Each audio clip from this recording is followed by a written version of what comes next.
Koinange live right here at Citizen Television. My guest tonight, he doesn't come to town very often, but when he does, everyone wants a piece of him. Why? Because while he's sitting at his listening post all the way in the U.S., he's watching events right here at home. And he writes about them every Sunday in the Sunday Standard. Just like our article today, my guest, none other than distinguished professor at the University of Buffalo School of Law, and also chairman of the Kenya Human Rights Commission, KHRC, Professor Makau Mutua. As always, good to see you, sir. Thank you. Your article this past weekend, yes. My goodness. Monica, can we put that up? So, Kenya risks collapsing unless we get a grip, restore sanity. Yes. You know, halfway through the article, I was saying to myself, man, this guy has suddenly become an Afro-pessimist. And then I kept reading and reading, and I said, no, this guy, he's a devil's advocate. And am I correct in saying you're the devil's advocate, and this is what you're saying could happen? You know, Jeff, Kenyans must understand that there's a greater globe out there, okay? You know, Kenya is not an island. Kenya is not measured by its own standards. Kenya is measured by the standards of other countries. If you look at history, for example, just over the last 50 years, which is a nanosecond in the life of a nation, yeah, you will see that our own national fortunes have not changed at all. I was in Kitui this last weekend, you know, and I was driving around. And man, you know, the roads have not been constructed ever since independence. You know, the Kitui town is a ramshackle of a town, you know. 50 years after independence, what have we been doing to ourselves? If you look at other countries, South Korea, you look at Singapore, you look at, you know, the Asian tigers, you know, so-called, we were at the same starting point with them in the 60s. What happened to us? If you come back to the African continent and you look at us, a number of states have collapsed on this continent. We almost collapsed ourselves in 2008. Yeah. It seems to me that we have not learned the lessons of history, and we have not developed, you know, a national consciousness that tells us that we must wake up and compete with other countries, not compete for power among ourselves, which I think is you know, is part of our problem. Yes. Yes. And okay, so you write about it, and very few people write the way you do. Yes. But is anyone listening is my point. I mean, we talk, you and I, we talk, and many of us, we talk until the cows come home. Yes. People berate us. People hate on us. Yes. People deride us. Oh, how dare you say this? How dare you call this? How dare you do this? Is anyone listening to what we're saying? Or are we just pissing in the wind? Well, I think, you know, no society is advanced without critique or without contested dialogues, okay? You know, and what I call a dialogic relationship between the state, between the citizens, and other sectors of society. That's why, for example, your voice is very important in this country, you know, because you tell it like it is. And I think that's why my voice is very important, because I tell it like it is, you know. And so unless we keep on speaking, and speaking truth to power, yeah, even when that power is uncomfortable, we will never go forward as a country. One of the countries that has the most expansive, you know, press freedoms, you know, speech rights, is the United States. You know, you can say anything you want to say in the United States. Do you know what? It's also a superpower. Okay? Yeah. They did not get there by repressing their people. They did not get there without creating the environment for people to realize their potential, okay? I think we need to do the same thing in this country to be able to go forward. Yeah. Yes. So the handshake happens. Yes. You say, okay, fine, well and good. And now everyone's waiting for the follow-up. Yes. Or the follow-through. Yes. And there's been another handshake at the golf tournament the other day. Yes, and they're looking very lovey-dovey. There's a bromance brewing. Yes. And they're waiting for the country tour, I guess, the two of them, yes, to unite the nation. Yes. Your thoughts on all this so far? So I was encouraged by the handshake. I mean, I know that there are people who have vilified Mr. Odinga. There are people who have now, you know, sort of felt and think that he has betrayed his legacy. I don't hold those views. I think that the country was in a terrible stalemate. And I think, to be quite frank with you, the country was dying, you know, piece by piece, okay? And it's only fools who keep on doing the same thing and getting the same results who don't change. And so I think on both Mr. Kenyatta's part and Mr. Odinga's part, it's an act of statesmanship for both of them to come together and begin a process of dialogue. And mark my words, I said a process, begin a process of dialogue. So I think what we've seen are the first steps of this détente or rapprochement that is taking place. Where it leads us, we do not know. But I do know this. There is risk and opportunity. But the person who faces the most risk in this bromance is Mr. Odinga. And you say this why? I say this because Mr. Odinga has a legacy for expanding political space, for expanding freedoms, for fighting for democracy, for standing up for the little guy, okay? If Mr. Odinga takes himself out of the ring of dissent, out of the ring of opposition, and embraces his nemesis, who now controls the state, the question must be asked, who is going to play the role of the opposition?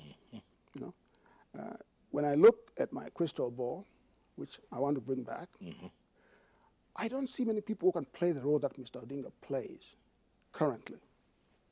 Okay? Yeah. So it means to me that Mr. Odinga has to decide what he's going to get, not as an individual, but as a leader of a political movement through this bromance. Yeah. For Mr. Kenyatta, I think it's probably a win-win situation for him.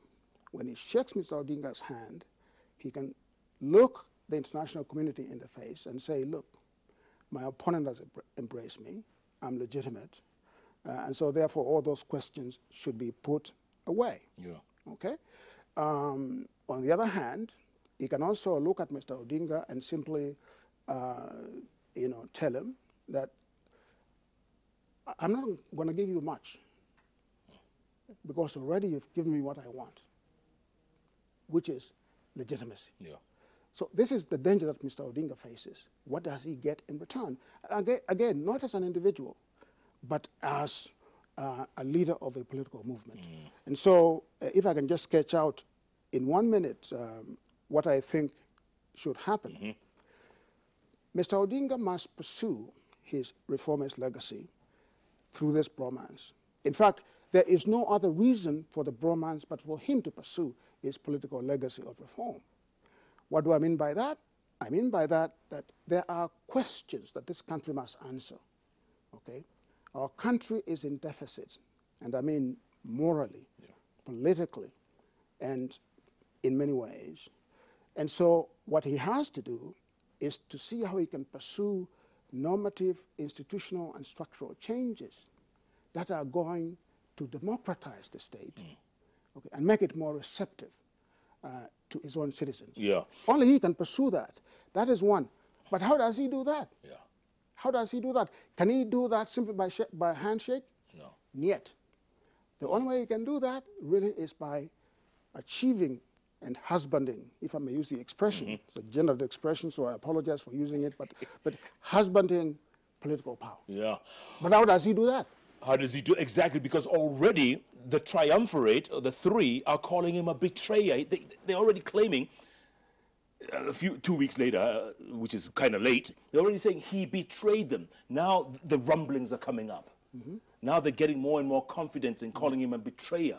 And it's going to be a fine line he's walking, and it's like you're damned if you do and you're damned if you don't. So I think that's hyperbole. I'm sorry to say, the term betrayer is a lot of hot hair. That's just hyperbole. The question is this: what options and avenues were available for NASA to press its agenda? Okay, that's one question. The second question, of course, is that the kind of delicate negotiations that I think took place between the two principals, Mr. Kenyatta and Mr. Odinga, those discussions could not be public, and they could not include other people. And I think people should understand that.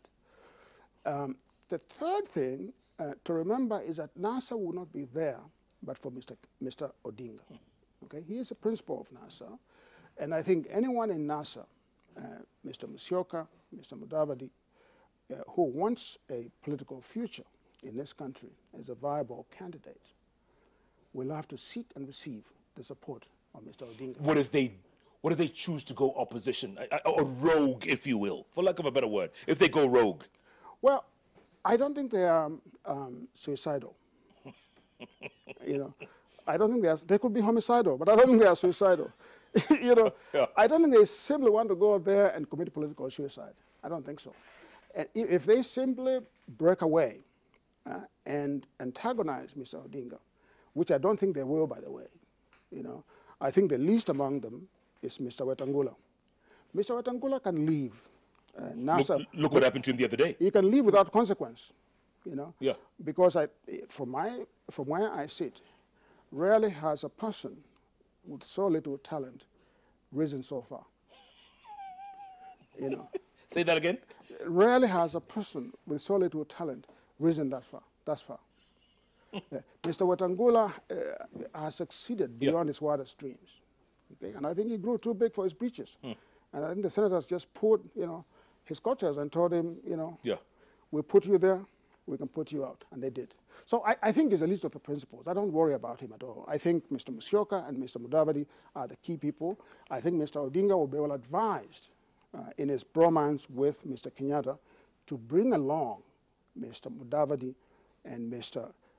Musyoka for this national healing process to make sense. Prof, there's an elephant in the room that nobody's talking about. Yes. Everyone's afraid to talk about the elephant in the room. I know what the elephant is. Go on. So I think that, you know, I talked about the one track of institutional reforms, of normative reforms, of constitutional reforms, and I talked about political power that Mr. Odinga must get. I don't see how he presses his advantage within the context of the bromance without a power-sharing agreement with Mr. Kenyatta. Okay? Okay. Now, if that happens, the loser is going to be Mr. William Ruto. The elephant in the room. Yeah. It's going to be, there is no, because the presidency has only so much power. So if you accommodate Mr. Odinga, guess where the power will come from? From you. The power, no, the power will not come from Mr. Kenyatta. The power will be carved out from Mr. Ruto. That's what I'm saying. From you, Mr. Deputy, yes. Exactly correct. Yes. Exactly correct. And so the question there is, I think, looking ahead, I think Mr. Ruto has already lost, okay? And I think we may have seen, through that handshake, his dreams of becoming president in 2022 go up in smoke. That's what you're saying? Yeah. Why'd you say that? I mean, he's still pretty powerful. He still pretty much calls the shots other than the president. But you see, a vice president, or a deputy president rather, is an ancillary office. It is in the presidency. And the president is the head of the presidency. And so if you look at our constitution, the deputy president has no enumerated powers. He has nothing. It's an empty shell. Yeah. Essentially, the deputy president is an errand boy for the president. He does what the president says he should do. Of course, he can't be fired, but he can just be denied access to power. Okay? So he sits there at the pleasure of Mr. Kenyatta. Now, I'm not saying that Mr. Ruto does not have other levers through which he could, you know, exert pain and inflict it. Yeah? But those are not within the political structure of the state. Those are within the ethnic configuration of our society and how we do politics. He could exert and inflict pain that way. But if Mr. Kenyatta has Mr. Odinga on his side and Mr. Mudavadi and Mr. Musyoka, then Mr. Ruto becomes a non sequitur. In other words, he becomes a non-entity in our political system. Remember, in this country, people do not make themselves president. Others make them president. Okay? Mr. Ruto does not control any levels of power, political power, within the state. He really doesn't. But he controls a big block in the Rift Valley, a huge block. He's the king of the Rift. Well, I think that's also hyperbole. I think he is, you know, he may be a princelet in the Rift. He may be a princelet in the Rift. You know, and I'm not saying he's not powerful in the Rift, but the Rift, you know, has many groups in it, as you realize. And I think you are referring to the Kalenjin. The Kalenjin are just one of the many groups in this country. You cannot win the presidency with a Kalenjin alone. I mean, we saw that in 2002 when Mr. Kenyatta went into the ring against Mr. Kibaki with a Kalenjin in his basket. Yeah.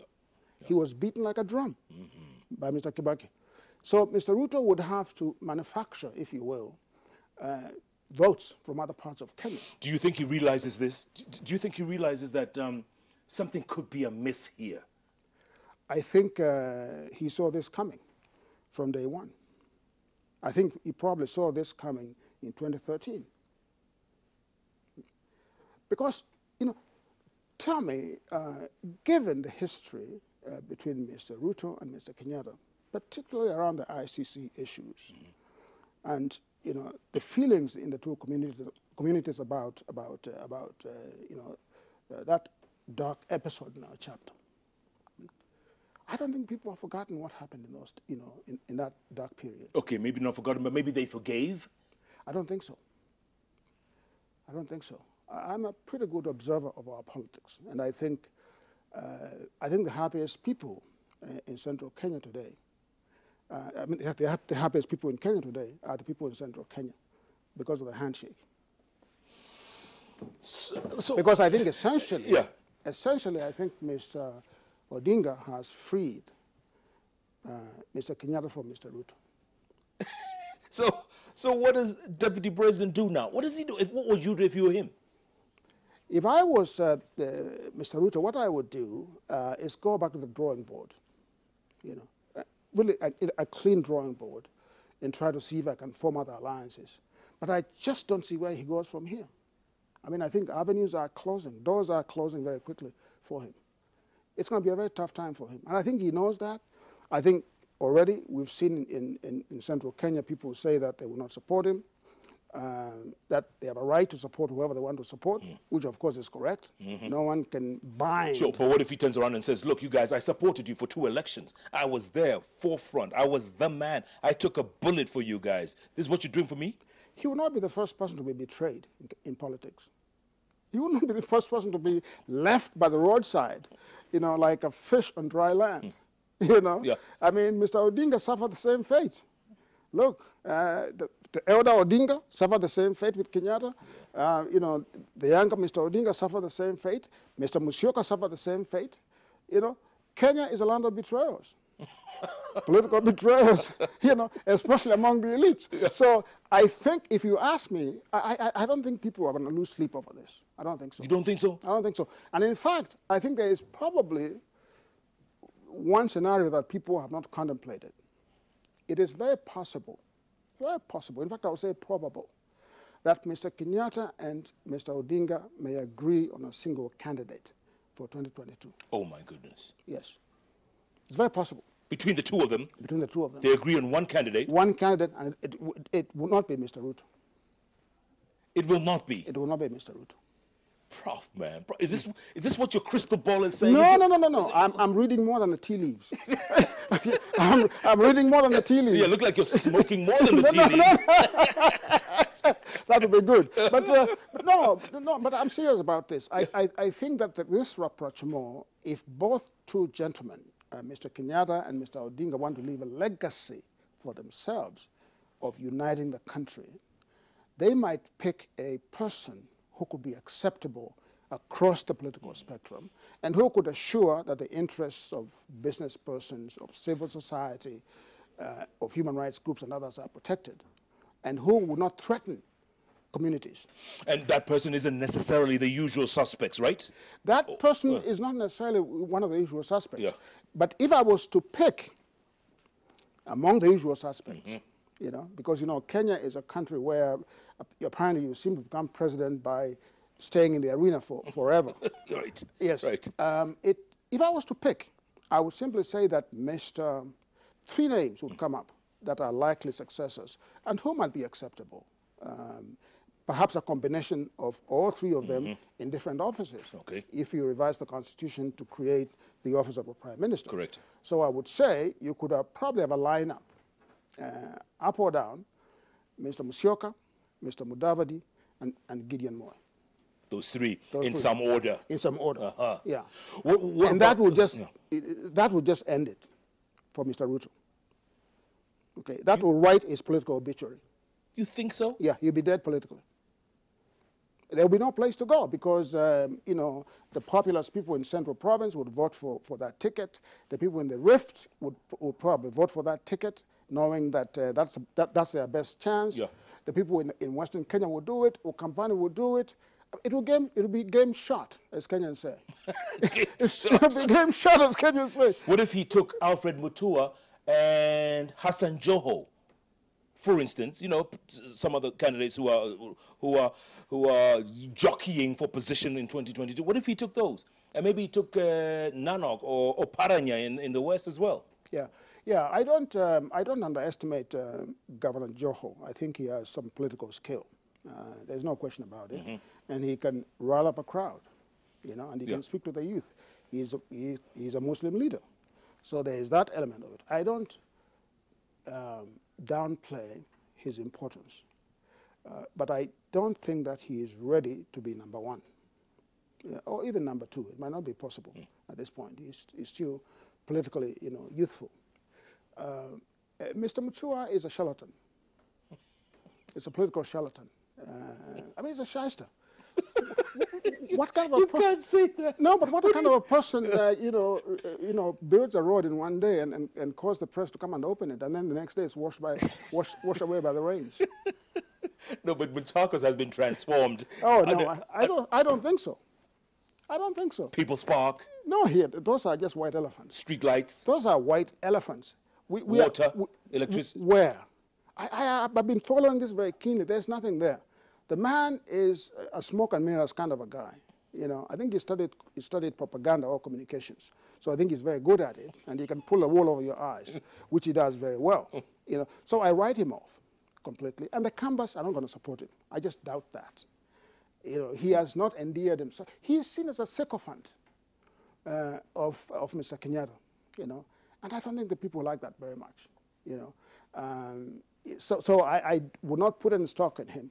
Secondly, I think in 2022, we are still going to have our ethnic arithmetic determine the presidency. Yeah, absolutely. Okay, so the big five, so to speak, we will have to come to some kind of accommodation, probably minus one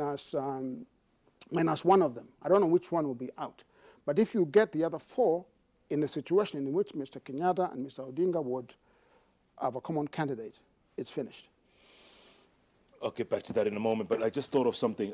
Okay, what if the Constitution was changed, right? Yes. To accommodate a Prime Minister's role. Yes. And they said, okay, in 2022, so that means we all go back to zero. Yes. Meaning President Kenyatta can run again, and maybe he would want the former Prime Minister as his Prime Minister. Yes. Is that a scenario, or no, I don't, should they go off into the sunset after 22? No, I don't think so, and I don't think Kenyans will stand for it. And I don't get the sense, you know, people have often think that I hate Mr. Kenyatta. By the way, are you ever going to acknowledge him as president? We'll come back to that later. Okay. Do we have time to come to that? You know, so I knew you would raise this question. Yes. Yes, unfailingly so. So I don't think that he is a person who is driven to stay in power forever. I don't get that sense. In fact, I think he was a reluctant prince. Yes. Yeah, I think so. So I think you'll be happy to let it go. I don't think he is Putin. I don't think so. Right. I don't think so. Or, you know, the Chinese fellow. Yeah, Xi Jinping. Xi Jinping. I don't think he's and Kenyans will not stand for it. They just will not do it because that would be taking us back. Right. I also don't think, by the way, that Mr. Odinga will be on the ballot in 2022. You don't? I don't think so. So he'll just use this period?